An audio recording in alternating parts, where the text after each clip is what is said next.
कवरदारी विठ्ठल श्री ज्ञानदेव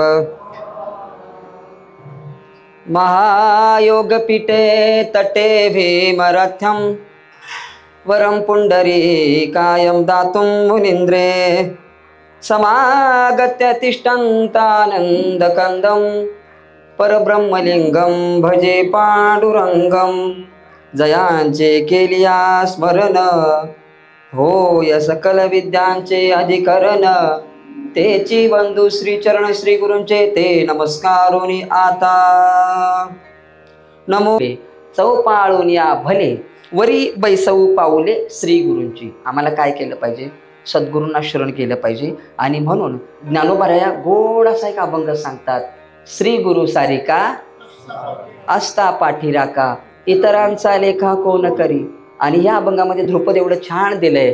राजयाची कांता प्रश्नार्थक मुद्रेतून सांगितले काय काय भीक मागे मनाच्या जोगे सिद्धी पावे. राजाची जी बायको आहे त्या राजाच्या बायकोला मागायची गरज नाही. मनामध्ये जे उत्पन्न होईल मौली ते त्याच्या हातामध्ये मिळतंय. तशा प्रकारे ज्या वेळेला सद्गुरूंच्या सानिध्यामध्ये राहाल त्यांच्या चरणाजवळ बसून ते ज्ञानामृत घेण्याचा प्रयत्न कराल त्या ज्ञानामृतातून तुम्हाला महाराज एवढं काही मिळेल एवढं काही मिळेल जीवन संपून जाईल पण ते अपुरं पडणार नाही. कारण की या ठिकाणी सांगितलंय ते ज्ञान पैगा बरवे. खूप सुंदर आहे ते ज्ञान अतिशय महत्वाचं आहे. ते ज्ञान पैगा बरवे जरी मनी आती आणावे. पुन्हा मन हा शब्द आला. मन म्हणजे हृदय. हृदयामध्ये आणायचा प्रयत्न करा. सर म्हणतात बघा बऱ्याच ठिकाणी शाळेमध्ये मनापासून अभ्यास कर बाळ यशस्वी नक्कीच होतील. सर देखील आले तिथं. मनापासून अभ्यास करा नक्कीच तुम्ही पास होऊन जाल. उगाच बसायचं म्हणून बसायचं करायचं म्हणून करायचं नाही. कशा प्रकारे बसायचं मग गोड असे ठिकाणी सांगितलं तनु मनू जीवे. मनू मन मनापासून मी या ठिकाणी त्या हृदयाला सांगितले. आता हृदय हे आपुले आपुले सांगितले आपापले माझे नव्हे. गोड असा अभंग आहे तो कोबऱ्यांचा. सदा नाम घोष करतो हरिकथा करा हरिकथा नाही काय आहे करू. करू म्हणजे वो आपण सर्वांनी सदा नाम घोष करू हरिकथा. पुन्हा चित्त हा शब्दाला चित्त म्हणजे हृदयवर का सर. हा तेने सदा चित्ता समान. हृदयाला समाधान मिळायचं असेल सर्वांनी या एकाच धर्ममंडपामध्ये येऊ आणि या ठिकाणी त्या हृदयाला लागलेले त्रस्त झालेलं हृदय त्या हृदयाला आजारातून मुक्त करण्याचा प्रयत्न करू. सद्गुरू रूपी संत येत आहेत आणि आम्हाला मार्गदर्शन करतायत. त्या श्री गुरूंना शरण कशा प्रकारे जायचं आहे. तनु मनु जीवे चरणासी लागावे अगर्वता करावे दास्य सकळ. ते हृदय काय करायचं आहे चौफाळून या भले स्वच्छ करायचं आहे. मग चौफाळे या ठिकाणी दोन अर्थ सांगितले. शुद्ध करणे आणि चौफाळा म्हणजे चौरंग. त्या हृदयाचा चौरंग करायचा आहे स्वच्छ करायचा आहे. 6 जडलेले आजार दूर करायचे आहेत. आणि मग त्या ठिकाणी काय करायचं आहे वरी बैसऊ पाऊले श्री गुरूंची. या कलियुगामध्ये एक अवतारी महापुरुष होऊन गेले. अवतार हा शब्द का वापरला कारण की त्यांनी अखंड भारतवर्षाला शुद्ध करण्याचा प्रयत्न केला. आणि त्यांचं नाव आहे स्वामी विवेकानंद. विवेकानंदांच्या गुरुवर्यांचं नाव आहे रामकृष्ण परमहंस. रामकृष्ण परमहंस हे एका आजाराने त्रस्त होते. पण एवढ्या आजारातून कॅन्सरचा गळ्याचा कॅन्सर होता त्यांना. कॅन्सरचा एवढा मोठा आजार असताना अवतार तुम्हा धराया कारण उद्धराया जन जड जीव किंवा महादोषी. आपण कसे आहोत हो. प्रत्येकांना वाटतंय माझ्यासारखा ज्ञानी कोण नाही माझ्यासारखा शानी कोण नाही. आणि सर मगाशी मी एक वाक्य बोलता बोलता बोललो हे काय सांगतंय हे जो काय ऐकायचं आहे. ज्या वेळेला मनामध्ये हे येईल का नाही काय माझ्यासारखा शाना कोण त्यावेळेला मनातून हे शब्द येतात. हे काय सांगतंय म्हणजे तू शाना. मग तू सांगा आम्ही ऐकतो. लक्षात आलं का. मला एवढंच म्हणायचं आहे नाही हो. नामदेवरायांचा गोड असा अभंग आहे अहंकाराचा वारा न लागो राजसा. आता या ठिकाणी 99% सगळेच वारकरी नाही आहेत. सगळ्यांच्याच गळ्यातनी माळा नाहीत का आहेत. पण तुम्ही कोण आलात. तुम्ही इथं कोण म्हणून आलात तर तुम्ही विष्णुदास म्हणून आलात. तुम्ही भक्त म्हणून आलात. तुम्हाला एक इच्छा आहे तुमची की भगवंता सकल दुःखाची निवृत्ती व्हावी आणि तुझं नामस्मरणामध्ये आम्हाला नाचू गाऊ विठो तुझ्याचा आनंद आहे. तुझ्या नामस्मरणाचा आनंद घेण्यासाठी आम्ही भगवंता या ठिकाणी तुझे दास म्हणून आलेलो आहोत. म्हणून नामदेवराया सांगतात माझ्या विष्णुदासा भाविकाशी. भाविक म्हणजे आपण सर्वजण. मग एवढं सांगायचं आहे रामकृष्ण परमहंस विवेकानंदांना आई वडिलांनी सांगितलं जा देवत्वाची ओळख करून घे, संतत्वाची ओळख करून घे. मनुष्याचा जन्म कशासाठी आहे याचं सार्थक करून काय घ्यायचं आहे, आणि त्यासाठी पहिल्यांदा शरण कुणाला जायचं आहे तर श्री गुरूंना शरण जायचं आहे. तेव्हा उठ आणि आपल्याच जवळ श्री गुरु रामकृष्ण परमहंस आहेत, त्यांची भेट घे आणि देवाची ओळख करून घे. पण ऐन तारुण्य अवस्थेमध्ये असणाऱ्या माणसांना जरा देव लांबच वाटतोय, बरोबर ना? त्यांना देव नको वाटतोय ऐन तरुणामध्ये असणाऱ्या माणसांना. आणि तशा प्रकारे ऐन तरुणामध्ये विवेकानंद असल्यामुळं त्यांचं तरुणपणाचं नाव आहे नरेंद्र, बरोबर ना सर? हा. आणि ते जात आहेत रामकृष्ण परमहंसांना भेटायला गेले असताना ते म्हणतायत, मी देवाची ओळख करून घेण्यासाठी आलेलो आहे आणि माझे काही प्रश्न आहेत, त्या प्रश्नांची काही ठराविक उत्तरं जर तुम्ही द्याल तर मला तुम्हाला गुरु करून घ्यायला आवडेल. आणि आता तेच झाले, गुरु ओळखीचा असावा असं सगळ्यांचं म्हणणं आहे. नाही हो, ते ज्ञान महत्वाचं आहे. आणि ते ज्ञान प्राप्त करून घेण्यासाठी गुरुची ओळख नाही तर त्यांच्या असणाऱ्या अंतर्मनामध्ये असणाऱ्या ज्ञानाची, अखंड ज्ञानाच्या झऱ्याची ओळख होणं सर आम्हाला गरजेचं आहे. गुरुची ओळख महत्वाची नाहीये तर त्या ज्ञानाची ओळख महत्वाची आहे. आणि म्हणून ज्ञानोबा सांगतात, ते ज्ञान पैगा बरवे जरी मनी आथिया नावे आणि तरी संताया भजावे. कसे? का नुसतं वरवरच हा मनी नाही भाव, पुढं पावेल का देव? आशान देव तू बाजारचा भाजीपाला नाही हो. नाही नाही नाही नाही, मी विनोदानं सांगतोय, देवा मला पाव, देवा मला पाव. देव येतात म्हणतात, तुला इधर नाही मिलेगा पाव, तुम हॉटेल में जाओ. हा, तुझं व्हावा आहे देव तरी हा सुलभ उपाव. काय कर, पहिल्यांदा संतांना शरण जा, पहिल्यांदा श्री गुरूंना शरण जा आणि त्यांच्याकडून योग्य मार्गदर्शन घ्या. विवेकानंद नरेंद्र म्हणतायत की बाबा मला तुमच्याकडून योग्य मार्गदर्शनाची गरज आहे. विवेकानंदांना रामकृष्ण परमहंस म्हणतायत, बोल तुझी काय काय प्रश्न आहेत. आणि त्यावेळेला विवेकानंद म्हणतायत, या जगामध्ये देव आहे का? देव आहे तर तो देव कुठे आहे? त्या देवाला शोधायचा कुठे? विवेकानंदांना रामकृष्ण परमहंस म्हणतायत, बाळा तुझ्या प्रश्नांची उत्तरं देण्यासाठी मी बांधील आहे, कारण की प्रश्न खूप सुंदर आहेत. पण काय करूया, तू उद्या सकाळी मी ज्या वेळेला व्यायाम करायला जातोय, फिरायला जातोय, त्यावेळेला तू मला भेटायला ये. दुसरा दिवस उगवला आणि सकाळच्या वेळेला नरेंद्र त्यांना भेटायला आले. आणि भेटायला आल्यानंतर रामकृष्ण परमहंस म्हणतायत की बोल तुझे काय प्रश्न आहेत. आणि त्यावेळेला पुन्हा प्रश्न हेच, काय प्रश्न आहेत? या जगामध्ये देव आहे का? देव असेल तर तो देव कुठे आहे आणि त्याला शोधायचा कसा? आणि त्यावेळेला रामकृष्ण परमहंस फक्त एक दगड घेतात आणि एक दगड घेऊन त्याच्या पायावर मारतात. आता मी काय टीव्हीवरला कीर्तनकार नाही, टीव्हीवरले कीर्तनकार बोलून चालून कीर्तन करतात सगळ्यांच्या बरोबर. हा, आपण तो प्रयत्न करू. मी तुम्हाला मौलिक प्रश्न विचारतो. मी तुमच्या पायावरती दगड मारला, पहिली क्रिया, दुसरी क्रिया रक्त येणार, तिसरी क्रिया म्हणजे जखम होणार, रक्त येणार, तुम्ही ओरडायला लागणार, तुम्हाला भयंकर त्रास होणार. नरेंद्र महाराजांना तेच झालं, विवेकानंदांना. ते ओरडायला लागले आणि ते म्हणले, मी चांगल्या शोधासाठी आलेलो आणि तुम्ही तर मूर्खासारखं करायला लागलाय. दगड कोण मारतय? मूर्खच दगड मारतोय ना. तुम्ही काय वेगळंच केलंय आणि मला हे काय पसंत पडलेलं नाही. बाळा तुला जरी पसंत पडलं नसेल पण मी तुझ्यासाठी तो दगड मारलाय. का? काय काय लोकांना प्रतिक्रिया देऊन चालत नाही, त्यांना क्रियेमध्ये करून दाखवायला लागतंय.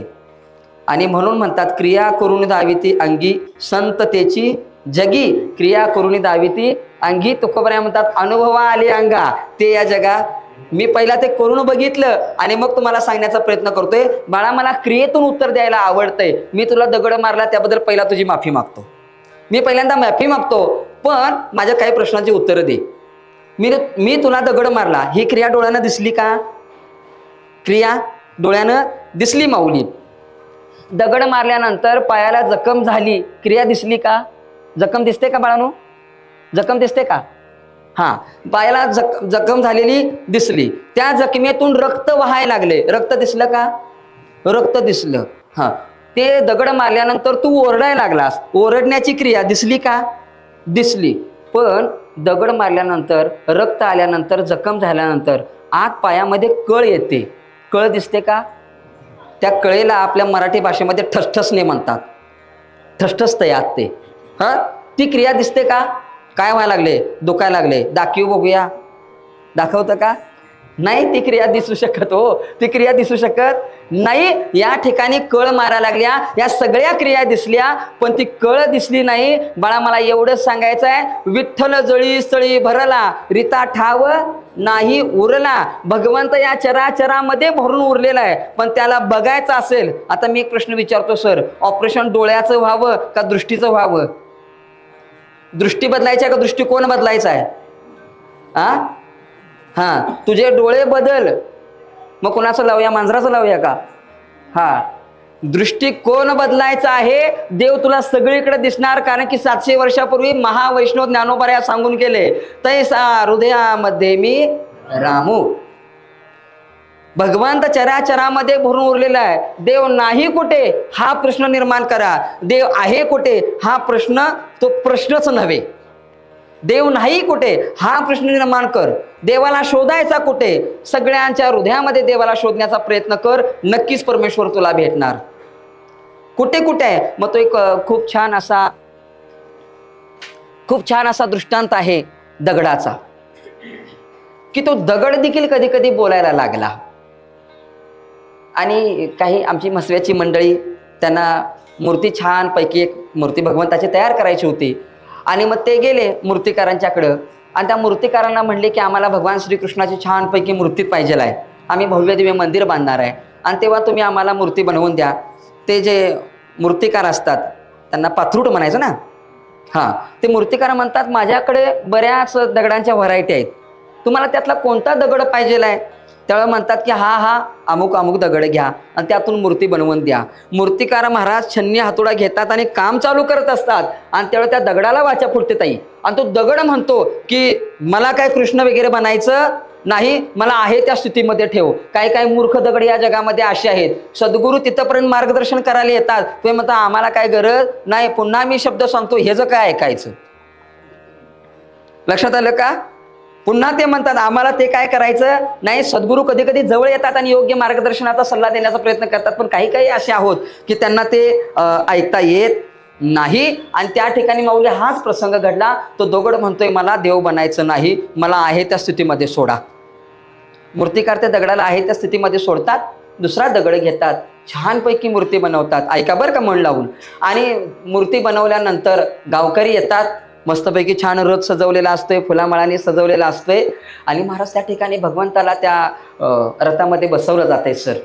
आणि रथामध्ये बसवल्यानंतर ते गावकरी म्हणतात की भगवंताच्या मूर्तीबरोबर आता उद्यापासून काय होणार, तिथं नारळ वगैरे वाढवण्यात येणार. आज गाभाऱ्यापेक्षा मंदिराच्या बाहेर एक चांगला दगड आम्हाला द्या, की एकदा मारल्याबरोबर काय व्हावं? कुठला नारळ? हा, शिंडी काढलेला नारळ बरं का. हा, आणि तो नारळ फुटावा असा. आणि त्यावेळेला ते मूर्तिकार म्हणतात नारळ एका दणक्यात फुटावा असा एकच दगड आहे, तो बघा तिथं. कुठला असेल तो असेल. तो दगड त्यांनी उचलला. आता तो दगड होता त्याचं रूपांतर कशात झालं? मूर्तीमध्ये झालं. ती मूर्ती कुठं ठेवण्यात आली? रथामध्ये ठेवण्यात आली. आणि आता हा दगड जो फोडायचा, जो नारळ फोडायचा दगड होता, तो मात्र कुठं ठेवला? रथाच्या पाठीमागं बघितला असेल जनरेटर ठेवतात, त्या जनरेटरच्या बाजूला जागा रिकामी, त्यात त्याला ठेवला. आणि मूर्ती धरायसाठी एका माणसाला त्या दगडावर उभा केला, त्याच्यावर उभा केला, मूर्ती धरून उभार. मंदिरामध्ये गेले, चंदनाच्या महाराज सुंदर अशा भव्य दिव्य आसनावरती मूर्तीची प्राणप्रतिष्ठापना झाली. आणि महाराज हेला मात्र सिमेंटमध्ये ही जी प्राणप्रतिष्ठापना झाली. रोज येणारे चेहरे, रोज येणारे मस्तक त्या ठिकाणी महाराज चरणावरती अर्पण व्हायला लागले. आणि मात्र ह्याच्या डोक्यावरती रोज नारळ फोडावे लागले. आणि त्यावेळेला ह्याला विचारण्यात आलं तुझी अवस्था अशी का झाली? त्यावेळेला तो मला म्हणला की मला मार्गदर्शन करणारे माझ्यापर्यंत आले, पण मी मार्गदर्शन घेतलं नाही. आज काही मंडळी तिथं चरणावरती अर्पण होत आहेत, आणि काही मंडळी रोज माझ्या डोक्यावरती अर्पण होत आहेत. एक एक घाव एवढा मोठा लागतोय रोज. त्या नारळाबरोबर माझ्या डोळ्यातून मग पाणी येतंय, पण त्या नारळातल्या पाण्यामुळं माझ्या डोळ्यातलं पाणी जगाला दिसत नाही. एवढा मला त्रास होतोय. आणि म्हणून ज्ञानोबा सांगतायत आता हृदय हे आपुले, चौपाळून या भले, वरी बैसव पाऊले श्री गुरूंची. ते योग्य मार्गदर्शन घेण्यासाठी तो योग्य ज्ञानाचा सल्ला घेण्यासाठी, आजीवन सुंदर जीवन जगण्यासाठी महाराज खरी गरज कुणाची आहे? तर या ठिकाणी खूप गोड असं कवी वर्णन करतात. आई माझा गुरु, आई कल्पतरू, सौख्याचा सागरू आई माझी. ते कवी सांगून जातात. आणि ज्ञानोबराया मात्र या ठिकाणी सांगतात, श्री गुरु सारिका आस्था पाठीराखा. जन्म देणारी आई आहे, योग्य संस्कार देणारे वडील आहेत, ते तिथंपर्यंत झालं. पण जीवन जगण्याचा योग्य सल्ला देणारे, जीवन जगण्याचा हात धरून मार्ग दाखवणारे जर या जगामध्ये कोणतरी असतील तर त्यांचं नाव आहे श्री गुरु. त्यांचं नाव आहे आणि श्री गुरु. आणि म्हणून त्या श्री गुरूंची चरणकमले आपल्या हृदयामध्ये प्रतिष्ठापित करून त्यांचा योग्य मार्गदर्शन, त्यांचा योग्य सल्ला घेण्याचं कार्य या जीवनामधल्या सगळ्यांनी करावा. कारण की या जगामध्ये आपण सर्वजण कोण आहोत? तर कदाचित ज्ञानेश्वरी वाचनाच्या अगोदर तुम्ही तो अभंग घेत असाल. गोड असा अभंग आहे हो. पतित पतित पतित मी तो त्रिवाचा पतित, परितू आपुलिया सत्ते मज करावे सरते. खूप गोड वर्णन सांगितलंय. नाही, आता आपण म्हणू नाही हृदय शुद्धी. लक्षात आलं का? चित्त म्हणजे हृदय. हा, नाही चित्त शुद्धी, स्थिर पायापाशी बुद्धी, परितो आपुल्या सत्ते मज करावे सरते. ऐका ऐका, अपराधाचा केलो तुका म्हणे काय बोलो, परितू आपुल्या सत्ते मज करावे सरते. या ठिकाणी सांगितले माझं चित्त शुद्ध नाही, त्या रोगाने ग्रासलेलं आहे, गंजलेलं आहे. आणि मन काय व्हायला लागलंय? नाही चित्त शुद्धी, स्थिर पायापाशी बुद्धी. भगवंता तुझ्या चरणापाशी माझी बुद्धी स्थिर राहीना झाल्या का? संसाराच्या अंगी अडकून राहिलो आम्ही त्यात. आणि म्हणून हरिपाठामधला गोड असा पहिला अभंग सांगितला आणि त्या ठिकाणी वर्णनात्मक चिंतन केले. असोनी संसारी, पण संसारामध्ये त्या जिभेला वेग यायला लागलाय. पण कसला? कसला? आता वेग कसला चाललाय? हा, टिंबा टिंबा टिंबा टिंबा शिवाय बोलतच नाही. जाता जाता आम्ही काय माऊली म्हणत नाही. नाव काय आहे? नाव ठेवलं तर माझं नाव आहे रमेश. काय म्हणतंय? रमेश म्हणतंय का? काय म्हणतंय ते तुम्हीच म्हणा. काय म्हणतंय? काय रे रम्या? अरे काय? देवे दिला देह भोजना भजना गोमटा. हा, भजना गोमटा. पण आमचं काय चाललंय? नाही हो, वाणी एवढी सुंदर दिलेली आहे. 83,99,999 जीवजन्म झाल्यानंतर खूप गोड आणि प्रेमळ अशी वाणी माऊली आम्हाला दिलेली आहे. पण त्या वाणीचा वापर आम्ही योग्य करणं झालोय. आणि योग्य वापर होण्यासाठी कुणाचे पाय धरायचे आहेत? धरावे ते पाय कधी कधी आधी आधी आधी त्यांचं पाय धरायचं. आणि ते पाय धरण्यासाठी धरायला जायचंच नाही. त्या ठिकाणी सांगितलंय प्रतिष्ठापितच करूया, म्हणजे आपण बाजूला जाणार नाही. वरी बैसव पाऊले श्री गुरूंची, त्यांची पाऊले आपण प्रतिष्ठापित करूया. आणि त्यावेळेला आम्हाला योग्य संस्कार मिळणार आहेत, योग्य मार्गदर्शन मिळणार आहे. आणि म्हणून ज्ञानोबराया सांगतायत, आता हृदय हे आपुले चौपाळून या भले, वरी बैसव पाऊले श्री गुरूंची. श्री गुरु आम्हाला सतत सतत सांगणार आहेत, बाकी दुसरं तिसरं काय करू नका. सगुण साकार निर्गुण निराकार परमेश्वराचं नामस्मरण करा. इह लोकांमधलं जीवन खूप त्रस्ती आहे, खूप संकटमय जीवन आहे. या जीवनामध्ये खूप त्रास व्हायला लागलाय. तर त्या त्रासातून मुक्त होण्यासाठी विटेवर असा उभारणारा तो उभारलेला पंढरीनाथ परमेश्वर आहे, त्याचं नामस्मरण करा. नामसंकीर्तन साधनपय सोपे. या मुखातून तुम्ही सतत सतत काय करावं? हरिमुखे म्हणा, हरीचं नामस्मरण करा, योग्य जीवन जगा. आणि म्हणून आताच्या अलीकडचे सद्गुरू श्री वामनराव पै सांगून गेले, हे ईश्वरा तुम्ही काय करा? हे ईश्वरा सर्वांना चांगली बुद्धी दे, आरोग्य दे, सर्वांना सुखात आनंदात ऐश्वर्यात ठेव, सर्वांचं भलं कर, कल्याण कर, रक्षण कर. आणि हे महत्वाचं वाक्य महत्वाचं आहे. आणि तुझे गोड नाम कुठे अखंड राहू दे? मुखात अखंड राहू दे. त्या मुखाला योग्य वळण लावण्यासाठी खरी गरज कुणाची आहे माऊली? तर खरी गरज कुणाची आहे? श्री गुरूंची आहे. हा, भक्त पुंडलिकरायांनी भगवान श्री पांडुरंगरायांना शब्द दिला, देवा तुम्ही विटेवरती अशा अशा अवस्थेमध्ये उभा राहायचं आहे. कशा कशा अवस्थेमध्ये उभा राहायचं आहे? तर समचरण दृष्टी देखील, समचरण समदृष्टी, विटेवरी समज. लक्षात आलं का? मग कमरेवरती हात ठेवून उभा राहावा म्हटल्यानंतर भगवान श्रीकृष्ण पुंडलिकाला सांगतात की मी विटेवरती उभारलो ठीक आहे, कमरेवरती हात का ठेवायचा? तर या ठिकाणी दोन उल्लेख दिलेत. एक निष्ठावंत भक्त आहे, एक 2 महिने तुझी वारी करत तो पंढरपूरला येणार आहे, आणि त्यावेळेला एखादी आई वेळाने येणाऱ्या बाळाची तळमळीनं वाट बघत कशी उभारते? कसं उभारताय? असं उभारताय काय? मग कसं? कमरेवर हात ठेवून. एखादा रागानं या आलाच नाही तर आम्हाला राग येतो आणि कुठं ठेवताय? हातपाय आपटत असं उभारतंय. काय कळतंय का नाही? टायमिंग काय? हा, तुला 1:30ला याय सांगितलेलं, 1:30 वाजला, बरोबर ना? किती टायमिंग झालं? असा कमरेवरती हात ठेवतोय. यातनं एक संदर्भ की भक्ताची वाट तळमळीनं बघत उभारायचीस. त्या तळमळीनं तुझ्याकडे बघितल्यानंतर त्याला समाधान झालं पाहिजे. दुसरं, शरीरामधून घडणारी पातक आहेत, ती पातकं कमरे खालून जास्त कमी आहेत, पण कमरेपासून वर. हा, हे न बघताना चांगलं बघतोय का आम्ही?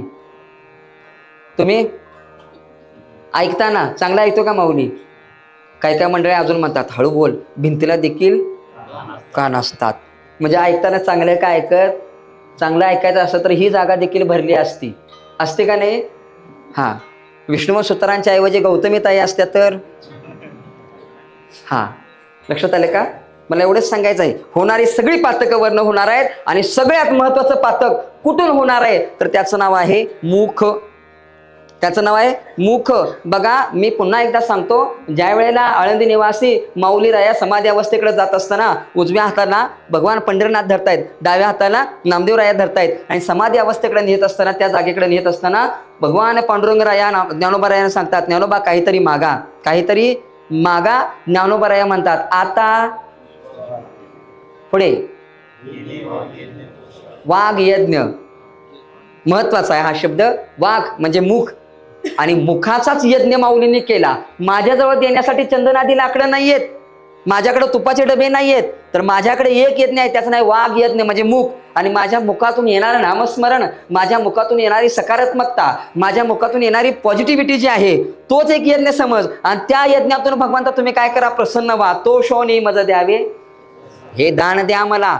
आणि त्या दानातून, ते दान कोणतं आहे? अवघाची संसार, ते दान द्या मला. हे जग सुखी व्हावे, ह्या प्रत्येकाच्या चेहऱ्यावरती मला समाधान दिसावं. आणि ते समाधान मिळण्यासाठी ज्ञानोबा म्हणतात, पहिली गरज कुणाची असेल तर ती पहिली गरज आहे सद्गुरूंची, श्रीगुरूंची.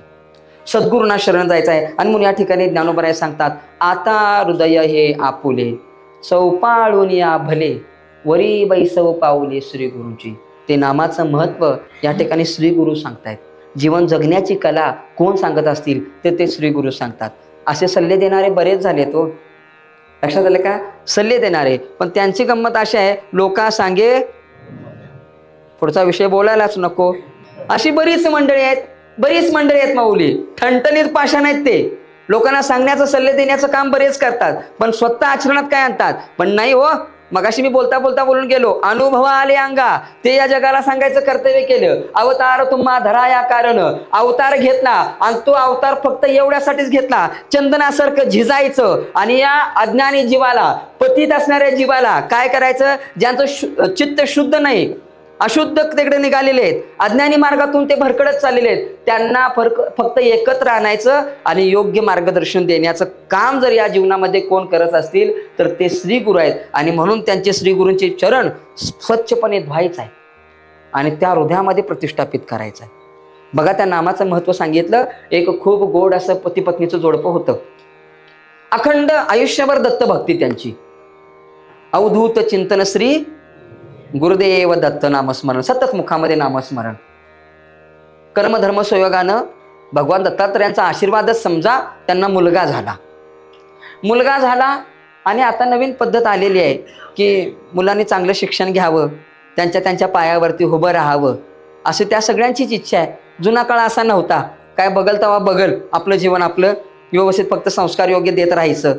पण गंमत अशी झाली की त्या बाळाला पुढे कळत नकळत संगत गुण वाईट लागली, आणि ते बाळ कधी देवाचं नाव घ्यायला तयार झालं नाही. आई वडील म्हणायचे, बाळा आमच्यासाठी एकदा अवधूत चिंतन श्री गुरुदेव दत्त म्हण. ते म्हणायचं, ते तुमचं काम तुम्ही करायचं, मला सांगायचं मी काय देवाचं नाव घेणार. नाही. दारामध्ये एके दिवशी श्री गुरु आले. श्री गुरूंना सांगितलं, महाराज आमच्या बाळाने एकदा फक्त नामस्मरण करावं, आम्हाला मुक्ती मिळेल हो, आम्हाला मुक्ती मिळेल, त्याला नामस्मरण करायला हवा. गुरुजी सांगतायत, बाळा माझ्यासाठी नव्हे, तुझ्यासाठी नव्हे, आई वडिलांसाठी एकदा म्हण. आणि ते महाराज एवढ्या तळमळीनं आई वडिलांसाठी एकदाच म्हणलं, अवधूत चिंतन श्री गुरुदेव दत्त, एकदाच म्हणलं. आता म्हणलं मी होव्या आयुष्यात केव्हा म्हणणार नाही. ठीक आहे म्हणले. काही दिवसांनी आई वडील म्हणले, तू म्हटलास आम्ही मुक्तीला जाणार, आम्ही मुक्तीला पोचणार. त्याचं महाराज सुंदर असं लग्न बिग्न झालं, त्याचा संसार सुखाचा झाला. आणि आई वडील वारले आणि तो देखील वारला. तो वारला आणि वारल्यानंतर महाराज आमचे मेन साहेब दोघ जण आले. कोण? एकाचं नाव चित्रगुप्त आणि एकाचं नाव यम हे हम. यमदेव आले. यमदेव म्हणतायत, बघा जरा लेखाजोखा काय काय चालू आहे, ह्यानं काय काय ह्याच्या आयुष्यात काय काय भक्ती केली, काय काय चुकीचं वागला. ते म्हणले हे सगळं चुकीचंच वागत आले म्हणले चित्रगुप्त महाराज, ह्यानं एक पण काम चांगलं केलेलं नाही. असं कसं? असं नाही. कधीतरी कितीही नास्तिक असू दे, कधीतरी ते राम म्हणतंयच. जरा अभ्यास करा, डायरी सगळी उघडून बघा. आणि ते म्हणले, हा हा हा 10वीला होतं तेव्हा एकदा अवधूत चिंतन गुरुदेव दत्त म्हणलेलं आहे. ते म्हणलं, मग आता ह्याला कुठे न्यायचं? त्यावेळी म्हणलं, आता ह्याला कुठे न्यायचं हा प्रश्न आम्हाला पण पडलाय. त्यावेळी आपण असं करू, ह्याच्यामध्ये जीव भरू आणि ह्यालाच विचारू नेमकं तुला कुठं जायचं आहे. महाराज त्याच्यामध्ये जीव भरला, ते उभारलं उठून आणि म्हणले, तुला कुठं तुला स्वर्गात जायचं आहे, नरकात जायचं आहे, कैलासात जायचं आहे, वैकुंठात जायचं आहे, कुठं जायचं आहे? ते म्हणला, मला बाकीचं काय माहिती नाही. माझ्या आई वडिलांनी आयुष्यभर दत्ताचा धावा केला. त्या दत्ताच्या म्हणजे नामस्मरणाचं फलप्राप्ती काय आहे मला एवढंच सांगा. मला कुठं पाठवायचं तिकडं पाठवा. तिची फलप्राप्ती काय आहे? आयुष्य, अखंड आयुष्य त्यांनी नामस्मरण केलं माऊली. त्यांना कोणता मोक्ष प्राप्त झाला मला काय माहिती नाही, पण नामाचं महत्व काय आहे, फलप्राप्ती काय मला सांगा. चित्रगुप्त म्हणतात, मला पण माहीत नाही, मी फक्त लिवायचंच काम करत बसलो, फलप्राप्ती मी कधी बघितली नाही. यमदेवांना विचारलं. यमदेव म्हणले, फक्त हातामध्ये पाश घ्यायचा आणि त्याला ओढून आणायचं, एवढंच काम केलं. नामाचं महत्व मला पण माहिती. नामाचं महत्व म्हणजे पाटलाच्या नामाचं नव्हं, नामस्मरणाचं महत्व. नामाचं महत्व आम्हाला काय माहिती नाही. चला म्हणले, आपण ब्रह्मदेवाकडे जाऊ, जगतपिता ब्रह्मदेवांच्याकडे जाऊ. ब्रह्मदेवाकडे गेल्यानंतर ब्रह्मदेव म्हणले, मला देखील नामाचं महत्व माहीत नाही. वाटेतून येत असताना तो देह थकला आणि देह थकल्यानंतर म्हणला, हे बघा माझ्या प्रश्नाचं उत्तर द्यायचं आहे म्हणजे मी प्रमुख आहे, माझ्या प्रश्नाचं उत्तर द्यायचं आहे तुम्ही, म्हणजे तुम्ही काय झाला, माझ्या खालचे झालात. पालखी आणा आणि दोघांनी ती पालखी धरा. पुढे यम आणि पाठीमागं ही पालखी घेऊन ब्रह्मदेवापर्यंत. ब्रह्मदेव म्हणतात, मला पण माहीत नाही, आता कुठं जायचं? ते म्हणले, आता विष्णुदेवाकडे जायचं. मग ते म्हणले, आता वारं घालायचा, तो चौरी म्हणायचं ना त्याला, हां, मला वारं घाला चला म्हणले. हे बसलं पालखीत. पुढे यमदेव, मागे चित्रगुप्त आणि तो फॅन म्हणजे ते वारं घालायचं कुणी घेतलंय? ब्रह्मदेव. त्याला वारं घालत घालत कुठंपर्यंत? भगवान विष्णूपर्यंत. भगवान विष्णू म्हणले, VIP कोण आलेत नेमकं? नेमकं कोण आले? हे उतरले. ह्याला विष्णू पण सुतार म्हणतात म्हणले. वा म्हणले, माझंच नाव घेतो, तुमचं कशाला घेऊ? हां म्हणले, कसं काय एवढे VIP सेवा कशी काय? ते म्हणले, मला नामाचं महत्व पाहिजे आहे, त्याची फलप्राप्ती काय आहे हे मला समजून घ्यायचं आहे. ठीक आहे म्हणले, काय अडचण नाही. आणि फलप्राप्ती सांगत असताना म्हणले, भगवान विष्णू म्हणले, मी नामस्मरण करतोय पण त्या नामस्मरणाची फलप्राप्ती मला काय माहिती नाही. अखंड नामस्मरण जर कोणी केलं असेल तर शंभो कैलाशीचा राणा. भगवान शंकर अखंड रामनामाचा जप करत असतात, त्यांना कदाचित फलप्राप्ती माहिती असेल. असं आहे, मग असं करा म्हणताय. हिने इकडे का, आता आपण पंखा म्हणू, हिने एक पंखा धरलाय, तुम्ही एक पंखा धरा आणि कैलासाला चला. हे कैलासाला गेले. भगवान शिव त्या ठिकाणी उठून उभा राहिले. म्हणले, मला देखील याचं महत्व माहिती नाही. माता काय 3 शिरे 6 हात तया माझा दंडवत. कोण बरं? भगवान ब्रह्मदेव, भगवान विष्णुदेव आणि भगवान शंकरदेव, या तिघांचं रूप एकत्र आहे. कोणते देव ते? श्री भगवान दत्तात्रय. त्यांचा वास कुठं आहे? औदुंबरावरती वास आहे, मृत्यूलोकावरती वास आहे. हा, सगळे 3 देव अधिक यमदेव अधिक चित्रगुप्त. म्हणले, आता हे मला काय माहिती नाही, आपण डायरेक्ट भगवान दत्तात्रयांकडे जाऊ. ज्याचा नामस्मरणाचा धावा ते करतात, ज्यांचं नामस्मरण एकदाच ह्यानं केलंय त्यांनाच विचारू तुमच्या नामाची फलप्राप्ती काय आहे. बरोबर ना? त्यांनाच विचारून सगळे देव आले औदुंबरला. भगवान दत्तात्रयांच्या समोर आले, हात जोडला, त्यांना विचारलं फलप्राप्ती काय. आणि त्यावेळेला श्री गुरु भगवान दत्तात्रय म्हणतात, फलप्राप्ती काय असाय पाहिजे हो. एकदा नाव घेतलंस तर यमदेव पालखी धरायला आलाय. एकदा नाव घेतलंस जगाचा बाप भगवान विष्णू वार घालायला लागलाय. आणि तुला फलप्राप्ती काय पाहिजे. आणि फलप्राप्ती काय पाहिजे. देव स्वतः सेवेत आहेत. आणि हे महत्व सांगणारे कोण असतील तर त्यांचं नाव आहे श्री गुरु.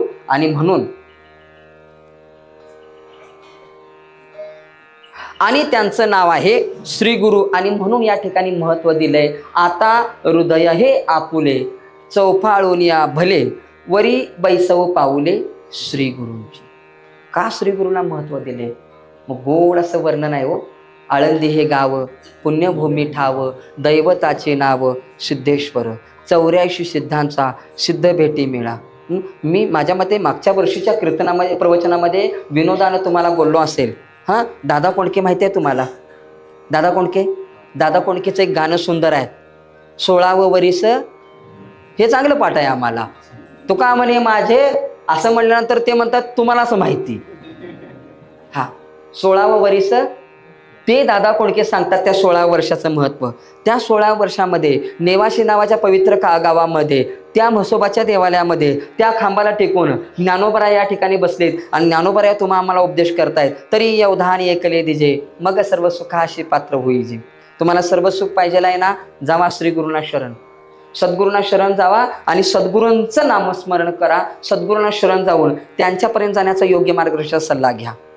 का सद्गुरू आमच्यासाठी मूलक आहेत. मला अध्यात्म कमी, पण मला दृष्टांत रूपी तुम्हाला सांगण्याचा मला आवड आहे. का क्रिया आणि प्रतिक्रिया या महत्वाच्या आहेत माऊली. का सद्गुरूंचं या जीवनामध्ये महत्व आहे. फक्त अध्यात्मातूनच सद्गुरू आमच्या जीवनाचं कल्याण करत नाहीत. जीवन हे उभं जीवन कसं जगायचं हे देखील सांगण्याचं सद्गुरू काम करतात. का मी मगाशी बोलता बोललो, हा कोण सुखी आहे. समर्थ रामदास स्वामी सांगून जातात, जगी सर्व सुखी असा कोण आहे. विचारी मना, त्या हृदयाला सांगितलंय शोधून पाही. बघ विचारी मना तुची तू शोधून पाही.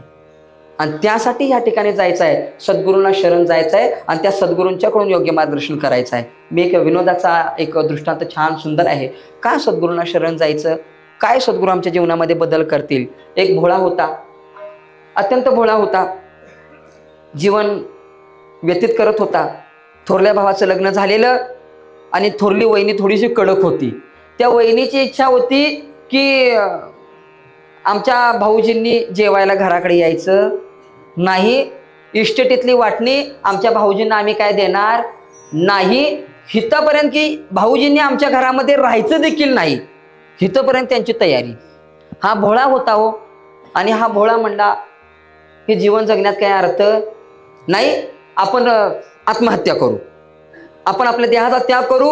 हितापर्यंत माझा भाऊ माझी साथ देत नाही, माझी भाऊज माझी साथ देत नाही, या जगण्याला काय अर्थ नाही. रात्रीचे 12 वाजले आणि हातामध्ये बॅटरी घेतली आणि आत्महत्या करायसाठी जंगलामध्ये निघून गेला. जात असता असता एक खूप गोड असा महावृक्ष होता आणि त्या महावृक्षाच्या सानिध्यामध्ये योगी पावन मनाचा असे असणारे योगी महाराज त्या ठिकाणी ध्यानस्थ बसलेले होते. याला वाटलं अखेरचा नमस्कार करून आपण निघून जावावं आणि म्हणून त्या ठिकाणी मस्तक हे पायावरी नमस्कार केला. स्पर्श झाल्याबरोबर श्री गुरु साधू महाराजांनी डोळे उघडले आणि डोळे उघडल्यानंतर बघतायत ऐन तरुणातला तरुण एवढ्या रात्रीच्या जंगलात काय करायला लागलाय. त्याला विचारलं, बाळा काय करायला निघालायस. तो म्हणला, मी थकलेलो आहे, मला माझ्या कुटुंबामध्ये किंमत नाही आणि तेव्हा मी आत्महत्या करण्यासाठी निघालोय. ते म्हणले, आत्महत्या करायला निघालायस. होय. मग हातामध्ये बॅटरी का घेऊन निघालायस. ते म्हणलं, वाटत साप बीप चावला तर. आत्महत्या करायला निघालायस. हो. का आत्महत्या करायला लागलायस. तर मी थकलेलो आहे, मला ज्या समाजामध्ये घरामध्ये किंमत नाही, तर माझ्या आवश्यकता कोणाला नाही. असं कसं म्हणून चालेल. मनुष्य जन्माला आलायस म्हणजे एकमेकाची गरज असल्याशिवाय कार्य पूर्ण होत नाही. पण नाहीये, माझी भाऊज माझा भाऊ मला त्रास देत आहेत आणि माझं जे माझा हक्काचं आहे ती देखील मला द्यायला तर वाटणी पण देणार नाही म्हणतायत. तुझं लग्न झालंय का? नाही, पण तरी पण माझ्या स्वतःसाठी मला काहीतरी गरजेचं आहेच की हो. माझी 4 भांडी जरी तरी मी जगू शकेल, पण ती देखील भाऊजं म्हणते देणार नाही. अरे अरे अरे, वाईट वाटलं. म्हणले बाळा, आत्महत्या करणं हे सगळ्यात मोठं पाप आहे. सगळ्यात मोठं पाप आत्महत्या करणं हे सगळ्यात मोठं पाप आहे. तेव्हा काय कर, आत्महत्या करू नकोस. असं करतोस का? मी जर तुला योग्य सल्ला दिला तर तू चांगलं जीवन जगू शकशील. आणि त्यावेळेला म्हणलं ठीक आहे महाराज, तुम्ही जर मार्गदर्शन करणार असेल तर मला जगायची इच्छा आहे हो, पण ही जगू देणं झाल्यात, काय करू? ते म्हणले ठीक आहे, मी तुला मार्गदर्शन करतो. आले आणि आल्यानंतर म्हटले काय करायचं आहे? काय नाही, पहिला म्हणले मला माझी वाटणी पाहिजे, वाटणी पाहिजे, जा आणि हक्कानं मागायचा प्रयत्न कर.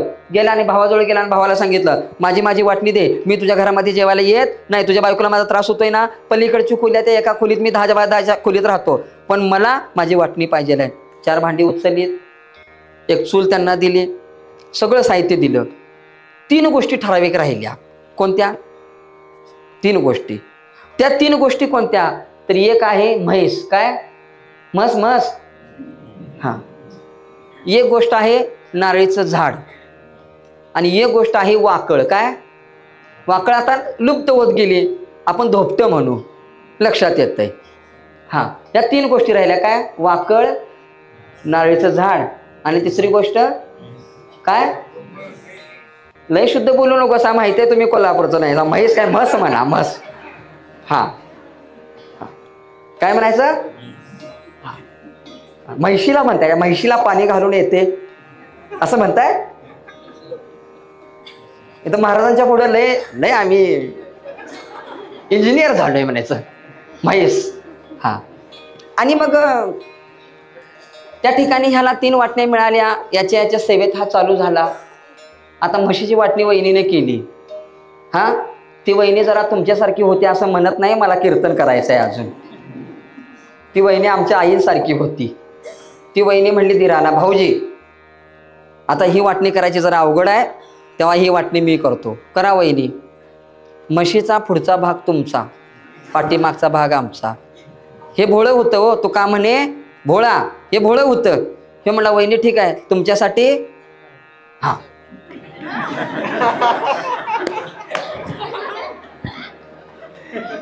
वहिनी तुम्ही म्हणाल तसं. राहिला वाकळेचा भाग. भाऊजी वाकळ दिवसाची तुम्ही वापरायची, रात्रीची ठीक आहे. नारळीचं झाड, भाऊजी नारळीच्या झाडाचा खालचा भाग तुमचा, वरचा भाग. हे महाराज 5-6 दिवस काम करायला लागलं आणि ह्याला कळलं की मला योग्य मार्गदर्शनाची गरज आहे. वरी बैसव पाऊले श्री गुरूंची. मी थकलोय, पण 6 दिवसात पाणी घालून मला काय मिळालं नाही, नारळाला पाणी घालून मला काय मिळालं नाही, म्हशीला वैरण घालून मला काय मिळालं नाही, दिवसाची वाकळ घेऊन मला काय मिळालं नाही. तेव्हा मला योग्य मार्गदर्शनाची गरज आहे. सद्गुरूंच्या पर्यंत गेल्यानं सद्गुरूंनी सांगितलं, सद्गुरू माझ्या आयुष्यामध्ये माझ्या लाईफमध्ये असा प्रसंग घडत आहे आणि मला पुन्हा मी त्रस्त झालोय, मला काहीतरी मार्गदर्शन करा. आणि त्यावेळेला महाराज त्या ठिकाणी सांगितलं, चल भिवू नकोस, पुढे मी तुझ्या पाठीशी आहे, चल म्हणले. गेले आणि गेल्यानंतर संध्याकाळची 5ची वेळ. कसली? धारेची वेळ. कुणाची? म्हैशीची नव्हे. हा, धारेची वेळ सुरू झाली महाराज. आणि मग ते वहिनीनी पातेली भांडी काय म्हणतात ते, आता आमचं काय नाही. हा, मग ते भांडी वगैरे सगळी आणली आणि वहिनी बसल्या धारेच्या क्रियेसाठी. सद्गुरूंनी सांगितलं. हा म्हणला गुरुजी धार करत असताना वैरण टाकायला लागत्या, वैरण टाकून येऊ. इकडे आहे म्हणले. काय करू? वैरण नाही, दांडका हातात घेऊन जा आणि मार म्हणले. म्हणलं वहिनीला मारणं मला योग्य? अरे वहिनीला नव्हे, कुणाला? आता म्हशीला म्हणली. हा, म्हणले जाऊन मारायचं. खरं? होय. तुला सुख पाहिजेल आहे ना, तुला आनंद पाहिजेल आहे ना, मी ते द्यायला तयार आहे, फक्त मी सांगेल तसं करायचं. हे मनातल्या मनात म्हणलं श्री गुरु सारे का गेलंच पाहिजे आणि ऐकलंच पाहिजे. गेलं दांडकं घेऊन. वहिनी असं ते अर्धी किटली भरती तर काय हे ना अशी नाकाव जे दांडकं मारलं. कोणाच्या? असं म्हशीच्या नाकाव जे दांडकं मारलं, ते म्हशीनं लाता मारायला सुरू, ती किटली महाराज सांडली. वहिनी म्हणल्या भाऊजी काय करायला आहे, भाऊजी काय करायला लागलाय. हे म्हणले वहिनी बोलू देणार नाही. पुढचा भाग कुणाचा आहे? मी वैरण घालीन नाही तर काय पण करीन. तुम्ही काय बोलायचं. हिनं त्यांना हाक मारली. कोणाला? संग्रामरावांना देवयानीनं हाक मारली. ते पळतच आले. काय झालं काय झालं काय झालं. हे म्हणले भाऊजी काहीतरी असंच करायला. ते म्हणले तू वाटणी केल्यास तू बोल. ते म्हणले भाऊजी 2 महिने म्हैस तुम्ही वापरा, 2 महिने म्हैस आम्ही वापरतो, 2 महिने वैरण तुम्ही आणा, 2 महिने धार तुम्ही काढा, 2 महिने आम्ही करतो. हे मनातल्या मनात म्हणतंय. श्री गुरु सारिका. आनंद झाला. आनंदामध्ये महाराज जीवन चालू झालं. दूध मिळायला लागलं. जीवन सुखी जगायला लागला. वाकळेचा विषय मध्ये आला. वाकळ दिवसाची घेऊन हिंडायला लागल्या. सद्गुरूंना दिसलं. अरे बाबा वाकळ दिवसाची का घेऊन हिंडायला लागल्यास. ते म्हणले दिवसाची माझ्याकडे आहे. काय करू. म्हणले जरा लयच भोळं दिसतंयस. आता आयडिया कर. म्हणले काय करू. संध्याकाळी किती वाजेपर्यंत वाकळ तुमच्याकडे आहे. ते म्हणले 7 वाजेपर्यंत आहे. 6 वाजता येऊन मला भेट. 6 वाजता भेटले. चल म्हणले घरी. गेले. वाटणीला बारडी वाटणीला आल्या का म्हणले. बारडीच म्हणता ना तुम्ही. बरं बादली म्हणू आपण. हा आहे की. म्हणले भरून आण जा. भरून आणली. ती वाकळ खाली ठेवली आणि वत म्हणले त्या कशा वाकळेवरती. वहिनी बघत होत्या हे काय करा. भाऊजी काय करायला आहे. ते म्हणले अजून रात्र झालेली, अजून दिवस आहे, मी आंघोळ घालीन नाहीतर काय करेल त्या वाकळेला. हिला कळलं. ही म्हणली भाऊजी 1 आठवडा तुम्ही वापरा, 1 आठवडा. हे म्हणते श्री गुरु सारिका. आनंद झाला. आनंदामध्ये महाराज चल बिचल होऊ नका, मला चिठ्ठी आलेली आहे, प्रवचन अजून 2 तास वाढवावे. आणि मग त्या ठिकाणी वाकळेचा विषय मनातल्या मनात म्हणला. श्री गुरु सारिका आस्था पाठीराखा. 3रा विषय काय. नारळाचं झाड आहे आणि त्या ठिकाणी महाराज वहिनी आपल्या मालकांना म्हणतात नारळ बरेच लागलेले आहेत. 10 रुपयाने जरी हिशोब काढला तर 200 नारळांचं किती झालं हो. 2000 रुपये झाले. नारळ काढूया, तुम्ही जरा वर चढा चला. हे पळतच गेला आणि श्री गुरुना म्हणले दादा वर चढलाय. होय म्हणले मी बघितलं. मग आता काय करू. काय नाही म्हणले कुऱ्हाड घेऊन जा आणि कुऱ्हाडीचं घाव घालाय चालू कर. तो वर चढला. 2 नारळ खाली पडतायत तर का ते वाजायला लागले. खाली बघितलं काय. अरे बाळा काय करायला लागलायस. म्हणला वरचा भाग तुझा आहे, तू तुझं काम कर, खालचा भाग माझा आहे, मी काय पण करीन. ते आलं फास्ट मध्ये घुमत खाली. म्हटलं बाबा काय करायला लागलायस. तर का वहिनी आल्या. भाऊजी काय नाही म्हणले बघा की आता सोक्ष मोक्ष लावा. वाकळचा जसा लावला तसा. म्हणले आता 200 नारळ काढायचे आहेत, 100 नारळ तुम्ही घ्या, 100 नारळ आम्ही घेतो. हे मनातल्या मनात म्हणते श्री गुरु सारिका. आता हृदय हे आपुले चव पाळून या भले. आणि म्हणून या ठिकाणी ज्ञानोबा सांगतायत तनु मनु जीवे. शरण जायचं असेल ना सद्गुरूंना तर तनानं मनानं देहानं महाराज त्या ठिकाणी समर्पित व्हा आणि जीवन कसं जगायचं हा योग्य सल्ला तुम्ही घ्या. आणि ज्या वेळेला माऊली मी प्रामाणिकपणे सांगतो श्री गुरूंच्या चरणाजवळ ज्या वेळेला समर्पित व्हाल ना नक्कीच तुमच्यासारखा यशस्वी, नक्कीच तुमच्यासारखा बलवान माणूस या जगामध्ये शोधून सापडणार नाही. एवढं सामर्थ्य, एवढी ताकद सद्गुरूंच्या चरणाजवळ आहे, त्या योग्य शिक्षकांच्या चरणाजवळ आहे, त्या गुरूंच्या चरणाजवळ आहे. आणि म्हणून त्यांची पावलं आपल्या हृदयामध्ये स्थित करा आणि त्यावेळेला तुम्ही तुमच्यासारखा सुखी या जगामध्ये कोणी नाही. आणि म्हणून ज्ञानोबा सांगतात आता हृदय हे आपुले चौपाळून या भले वरी बैसव पावले. श्री गुरूंची झालेली सेवा तुम्हा सर्वांच्या चरणावरती समर्पित करतो. झालेली सेवा माझे श्री गुरु वैकुंठवासी शिंदूराव महाराज वास्कर यांच्या चरणावरती समर्पित करतो. झालेली सेवा ज्यांच्या पोटी जन्माला आलो, ज्यांच्याकडून हे ज्ञान प्राप्त झालं ते माझे वडील आदरणीय हरिभक्त प्रेषित सदाशिव दत्तात्रय सुतार गुरुजी यांच्या चरणावरती समर्पित करतो. खूप गोड आणि सुंदर हे पारायण सोहळ्याचं आयोजन आहे. तुम्हा सर्वांचंच योग्य मार्गदर्शन सतत लाभत आलं आणि खूप सर्वांच्या सहकार्याने हे पारायण सोहळा सुरू आहे.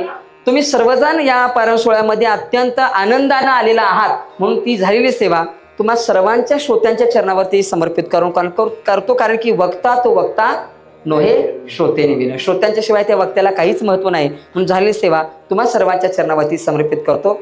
या ठिकाणी असणारे सर्वच आयोजक संयोजक खूप गोड अशी साऊंड सिस्टीम यांच्या सर्वांच्या चरणावरती समर्पित करतो. किंबहुना तुमचे केले धर्मकीर्तन हे सिद्धीचे नेले येत माझेचे उरले पायी कपन पुंडली कबरदारी विठ्ठल.